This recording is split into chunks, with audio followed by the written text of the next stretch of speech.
TikTok Takeover. Stick around and listen.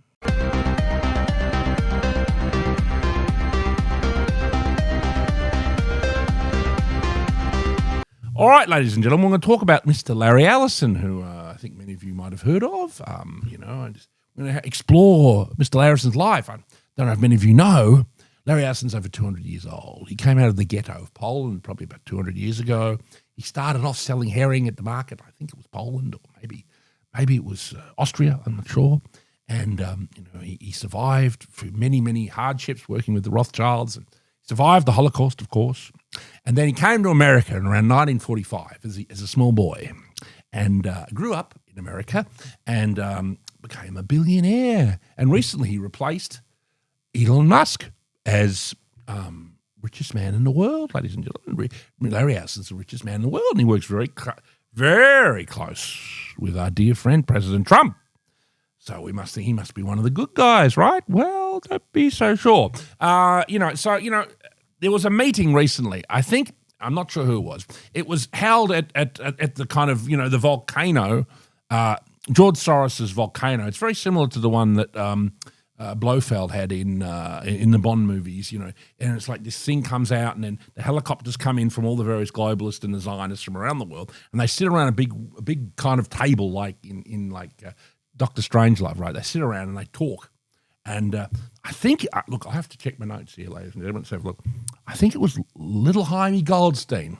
He was saying, look, I'm sorry, Mr. Soros, Mr. Ellison, and Sergey Brin and Mark Zuckerberg and everybody. I said, look, I hate to point this out to you boys, but I think there's some social media we don't own. What? No, that's not possible. What are you talking about, Jaime? And they said, yeah, it's true. We don't own TikTok. And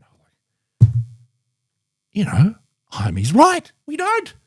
And then Jaime pointed out, he said, did you know that on TikTok, young people don't like Israel? And there's like thousands of, and Nick Fuentes is really popular, and Candace Owens is going crazy, and Tucker Carlson's going off there.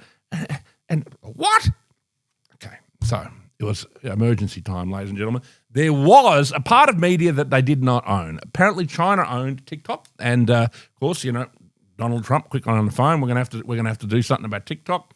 I think even before then, in the Biden administration, of course, they called up all the friends they have there, and they began to put the pressure on TikTok. Basically saying either we ban it or you sell it to someone friendly to us. So Larry Ellison put his hand up and said, "Listen, I'm the richest man in the world.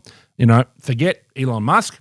I'm going to buy it. I think I'll buy it." So at the moment, that's what's happening. You've got a person by the name of Weiss. I don't know how you pronounce that name. He's also working for Mr. Ellison, and she has been put into oversee SBS. Apparently, they're involved in maybe canning Jimmy Kimmel, so maybe not everybody is bad. So anyway, look, it just appears that there was this one thing that they didn't own, and that they're now in the process of purchasing it. Now, of course, if China were doing this, if China owned every piece of media in America, you'd think, what's going on here? I mean, is the Chinese Communist Party up to something? I mean, what are they? It's a bit unusual that they own everything. But no one seems to worry that, the globalists and the Zionists own everything in American media, and that there was one tiny little fragment of media they didn't own, which is called TikTok, that now Mr. Larry Ellison is buying. Well, he can look back to his days selling herring in Poland 200 years ago, and when he survived the Holocaust, to think, well, finally we'll own that, and that will put to bed any problems we have. There it is, ladies and gentlemen. So there it is. TikTok will soon be as kosher as a kosher meal in Caulfield. Thank you very much.